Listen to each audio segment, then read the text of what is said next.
Bonjour et bienvenue à la table de la quotidienne numéro 29 en partenariat avec Sabre et Avis.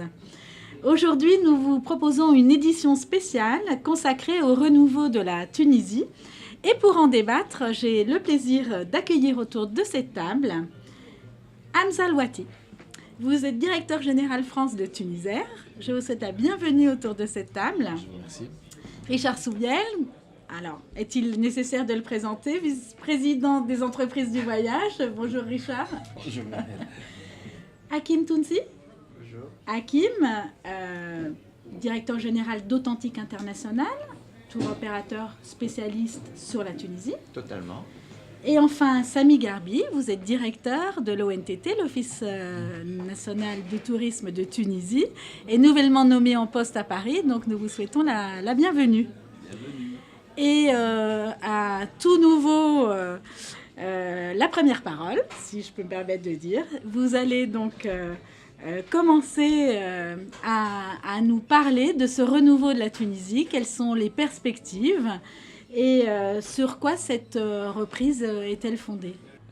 Tout d'abord, merci pour cette invitation. Avec plaisir. Merci pour cette très belle occasion qui me permet de vous parler donc, de la relance de la destination tunisienne sur le marché français. Comme vous le savez, depuis bientôt une année, la Tunisie performe à partir du marché français. Elle achève l'année 2017 déjà avec des entrées de 570 000 entrées enregistrées en 2017, ce qui représente une croissance de 46% par rapport à 2016. Et déjà, pour l'année 2018, l'année commence sous les meilleurs auspices. Et au premier trimestre 2018, nous accusons une augmentation de 42% par rapport à 2017. Super. Et ce sont là des chiffres prometteurs qui montrent que la Tunisie est bien de retour sur le marché français. L'objectif pour 2018 étant fixé à environ 700 000 touristes sur le marché français, et avec tous les efforts dont nous voyons les bons signes actuellement, j'ai un fort espoir que nous allons dépasser ce chiffre d'ici la fin de l'année. Et alors, ces 700 000 visiteurs Oui. Vont venir par quel biais? Alors, la plupart vont venir par la voie aérienne. Et bon, certains vont venir par la voie maritime, mais la plus grande partie serait à travers la voie aérienne. Et M. Louati pourrait vous parler tout à l'heure donc, de toutes les prévisions pour cette année, qui sont d'ailleurs des prévisions assez intéressantes par rapport à l'année dernière. Bon, je peux d'ores et déjà annoncer que pour 2018, la programmation aérienne accuse une augmentation d'environ 9% déjà, entre vols réguliers et vols charter. Et les vols réguliers accaparent la plus grande partie dans ces prévisions-là. Pour ce qui est donc du booking de l'hiver 2017-2018, nous avons également des signes assez intéressants par rapport à l'année dernière au niveau de tous nos partenaires, de tous les principaux tour opérateurs donc, qui programment la destination tunisienne. Donc, permettez-moi de vous interrompre. Les TO qui programment la destination, donc bon, je sais que Richard va en parler de façon plus large que moi, mais ils reviennent, n'est-ce pas? Et beaucoup ont abandonné la destination il y a quelques années et maintenant ils font un retour vers la Tunisie. Je crois que la Tunisie est une destination incontournable pour le marché français. Bon, si la Tunisie a été abandonnée pendant quelque temps, c'était peut-être à cause des conditions donc, particulières que le pays a traversées et qui ont créé un certain nombre donc, je dirais pas de problèmes pour les tour opérateurs, mais ça n'a pas, si vous voulez, les TO n'ont pas trouvé des conditions favorables pour commercialiser en fait la destination. Mais là, les conditions se sont considérablement améliorées au niveau de la sécurité, au niveau de l'ambiance générale dans le pays, au niveau de l'environnement aussi, au niveau de la gestion des unités hôtelières. Et l'attractivité de la destination a, si vous voulez, retrouvé sa place de droit donc, au niveau du marché français et dans le cœur des Français. Parce que j'avoue que les Français ont des liens affectueux à l'égard de notre destination, des liens historiques, des liens qui si vous voulez,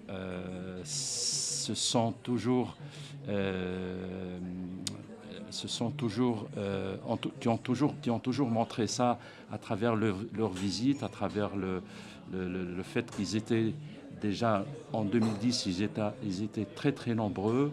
Et là, on espère qu'on retrouve donc cette performance au niveau du marché français. Donc, c'était un peu plus d'1 million de visiteurs. Absolument. Hein, en 2010, nous avons dépassé le million.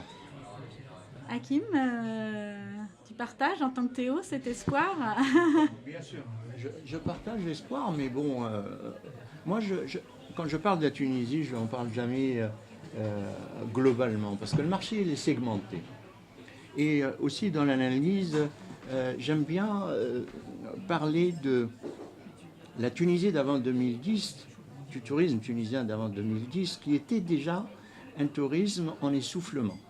Donc il y avait déjà des problèmes structurels au niveau du tourisme tunisien qui, après, par la suite, avec les événements de 2011, nous avons vu d'autres facteurs qui sont plutôt temporaires, qui sont venus se fixer sur les problèmes du tourisme tunisien. Donc le conjoncturel, à mon sens, il ne faut pas qu'il cache le structurel. D'accord.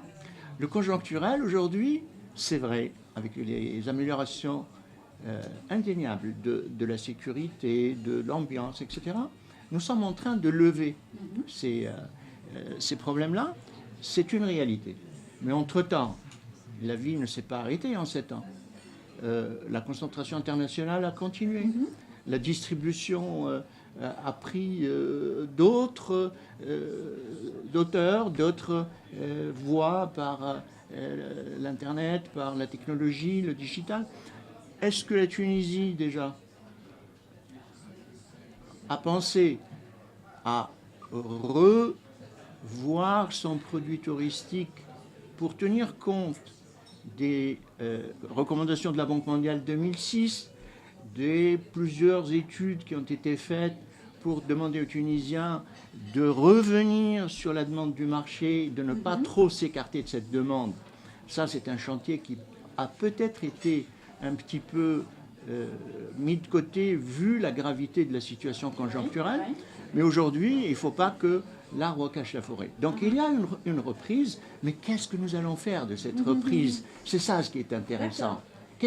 Comment nous allons l'orienter? Donc si j'ai bien compris, est-ce que la Tunisie 2018 va ressembler ou pas à la Tunisie de 2010? C'est une question très intéressante. Est-ce que les dossiers d'avant 2010 vont être traités pour revivre un nouveau tourisme, un nouveau départ, un renouveau de la Tunisie, un nouveau départ du tourisme tunisien qui tienne compte de toutes les petites choses qui n'ont pas marché et qui ont fait quand même un phénomène assez grave, c'est qu'au niveau macroéconomique, avant 2010, le tourisme tunisien commençait à peser sur le pays, avec un endettement du secteur hôtelier qui était un petit peu plus qu'insupportable.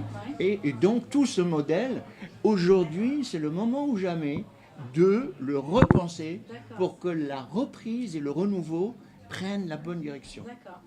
Je sens de la véhémence sur ma gauche. Oui. Non, Je ne sais pas pourquoi Non. ça bouillonne. jamais de la véhémence sur la Tunisie. En tant que professionnel, je dois une grande partie de ma carrière à cette destination, à ce pays, à ses habitants et à ses amis que j'ai pu avoir sur place. Donc pas de véhémence, mais qui aime bien châtie bien.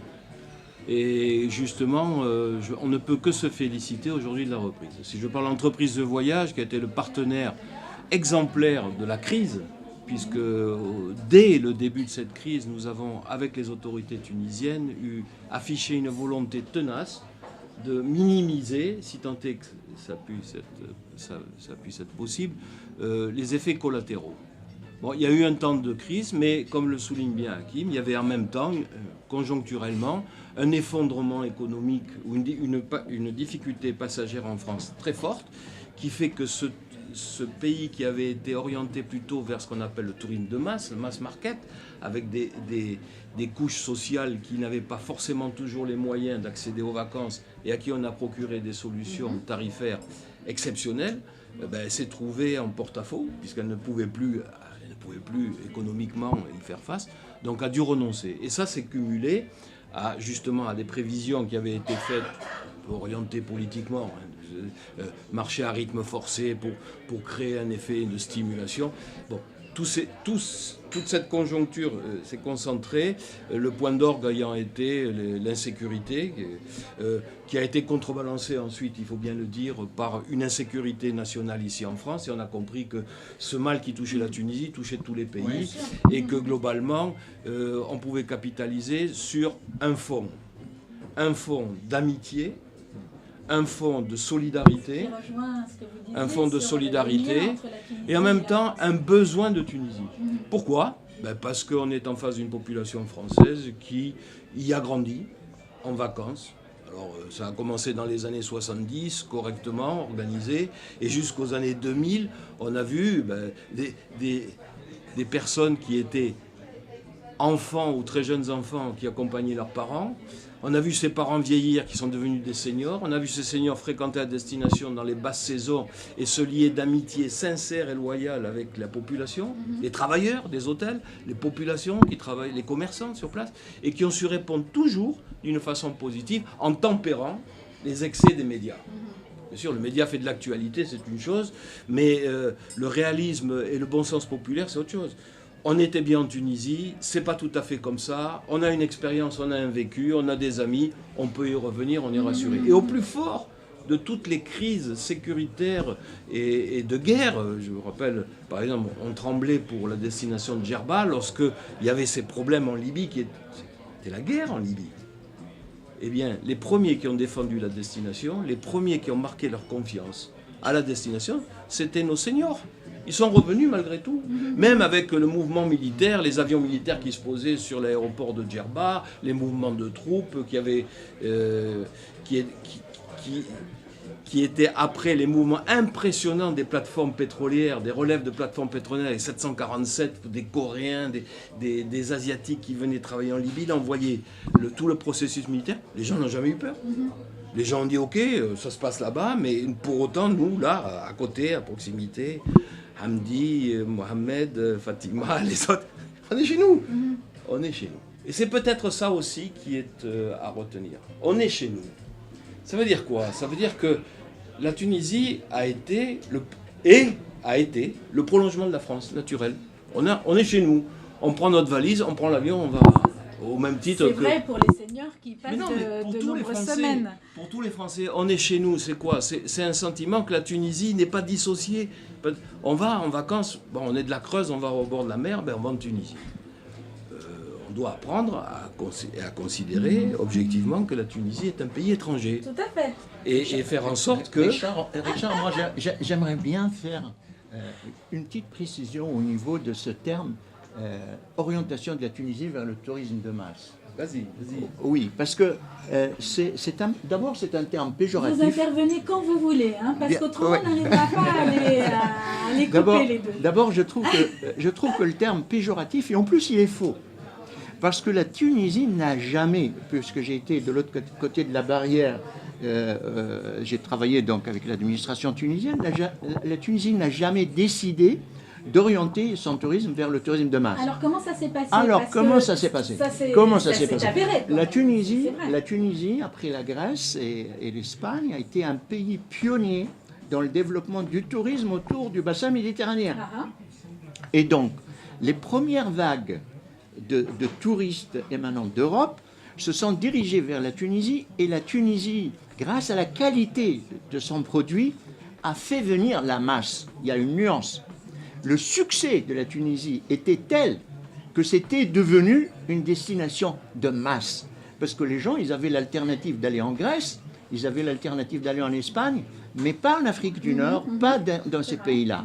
Et donc, le succès a été tel que, et l'adaptation du produit de l'époque à la demande, la fameuse époque des 3 S, hein, donc c'était une époque de folie, une époque de liberté, pour une nos époque jeunes, notre post- jeune audience, voilà, on y va. post-68 Six Sex art, and Son, la hein. libération de la femme, la libération de la jeunesse, tous ces mouvements, Bien sûr. et ils se sont donné rendez-vous en Tunisie, et ça a fait vraiment le succès de la Tunisie. Maintenant, par la suite, est-ce que la Tunisie a su garder ou adapter ou rénover son produit par rapport aux modes et par rapport aux demandes, notamment celles des marchés traditionnels européens?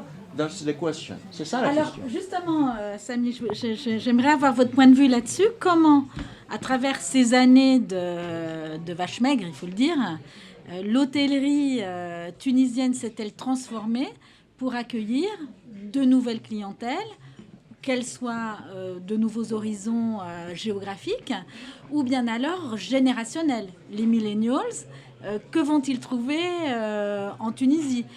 Les Français ou les Européens ou peu importe la nationalité en quête de voyage immersif, que vont-ils trouver en Tunisie? Finalement, comment le produit va-t-il se renouveler? D'abord, pour revenir sur la question du tourisme de masse, l'État avait fait un choix dans les années 70 de développer un tourisme de masse, mais pas au détriment de la qualité. C'était un choix stratégique, un choix politique. Et dans les années 70, donc, toutes les institutions liées au ministère du Tourisme étaient créées, le code des investissements était promulgué, donc tout un arsenal juridique a été mis en place pour développer un tourisme de masse, mais un tourisme de masse de qualité par rapport à un paysage qui était déjà vierge, par rapport à des conditions qui étaient déjà top level par rapport justement à ce que pouvait rechercher un touriste.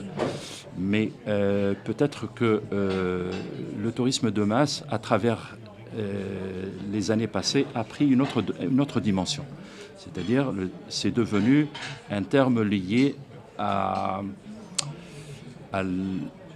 c'est-à-dire, c'est devenu un terme contradictoire à la qualité. Et c'est dû à plusieurs facteurs. Et pour revenir à votre question, moi, je crois que la Tunisie pourra toujours donc être fière donc de ses atouts en tant que destination donc recherchée dans le bassin méditerranéen, grâce notamment à sa proximité géographique donc par rapport à l'Europe, par rapport à la France notamment, donc grâce à une bonne desserte aérienne, donc tout à fait, et donc la bonne commercialisation au niveau des voyagistes, donc les voyagistes européens, les voyagistes tunisiens, et éventuellement un bon rapport qualité-prix. Donc tous ces atouts-là font que la destination pourra toujours occuper une place de choix, et je conçois mal par rapport à ce que disait Richard tout à l'heure, qu'un Français, en programmant donc ses vacances, ne considère pas la Tunisie parmi ses destinations favorites. Et les autorités tunisiennes, le ministère du Tourisme, l'Office national du tourisme, donc, en sont conscients. Et donc, depuis quelque temps, donc, une stratégie de développement donc, du secteur a été mise en place.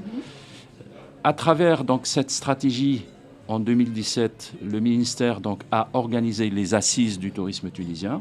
Donc, reprenons les principaux axes donc, de cette stratégie. Les entreprises y étaient assez... Oui, oui, absolument. Donc, En Tunisie et en France. donc tout le monde était invité. Et je crois qu'on est conscient que, justement, si on n'avance pas, on recule. Et le secteur est constamment appelé à être rénové, à être un secteur dynamique comme il est. Et donc, un grand effort est actuellement mis au niveau de la rénovation des hôtels. Alors, je peux vous interrompre Allez-y. là-dessus? Parce que j'avais deux questions, justement. L'impact de votre partenariat qui est baptisé Qualité Tourisme Tunisie. Qu'est-ce que ça a changé justement sur la rénovation des hôtels? Et deuxième question, peut-être un petit peu pernicieuse, la création de la Fédération nationale des hôtels tunisiens, c'est ça? Qu'est-ce que ça va impliquer justement sur la rénovation des hôtels et la création de nouveaux? Vous parlez du nouveau-né, là, Oui, qui vient nouveau-né. d'être... Oui, enfin. D'abord, pour la qualité de service au niveau des établissements hôteliers.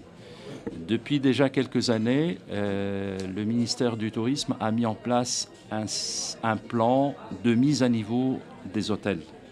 Donc, en partenariat avec l'Agence française de développement, justement.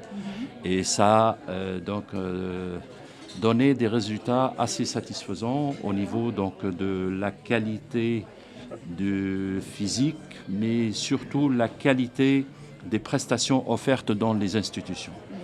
Et donc, le nouveau-né qui vient se rajouter donc, aux différentes corporations professionnelles, je crois que ça ne pourra que renforcer donc, la synergie entre l'administration du tourisme et la profession sous ses différentes formes.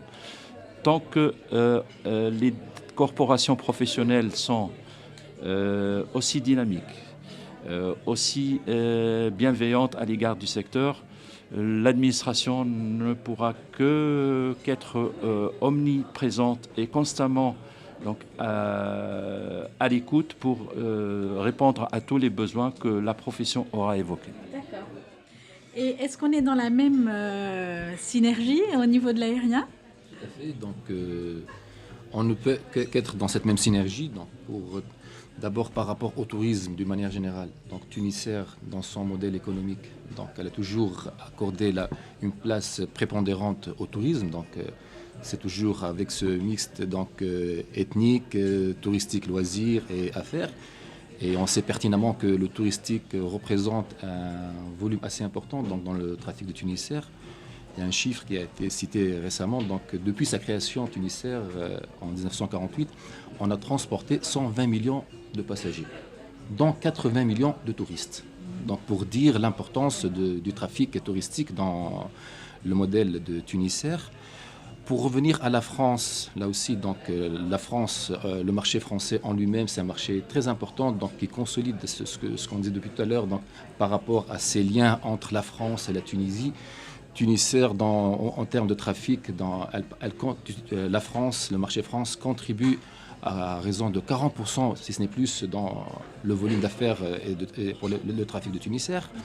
Donc là, c'est un chiffre assez important. Donc, mais quand le marché France va, Tunisair va. Quand le marché France ne va pas, c'est tout Tunisair qui est impacté. C'est très dépendant du marché français. Tout à fait. Donc, et c'est la raison pour laquelle c'est un marché pour lequel on accorde la plus grande importance, que ce soit en termes de fréquence, que ce soit en termes de desserte. Rien que pour accompagner donc, cette reprise pour l'été 2018. Donc, la reprise, nous, au niveau aérien, on l'a senti depuis 2017. Donc, on a terminé l'année sur des indicateurs qui sont en vert. On parle de progression à deux chiffres, que ce soit en termes de trafic ou en termes de résultats, de chiffre d'affaires. 46% ou un petit peu moins? Non,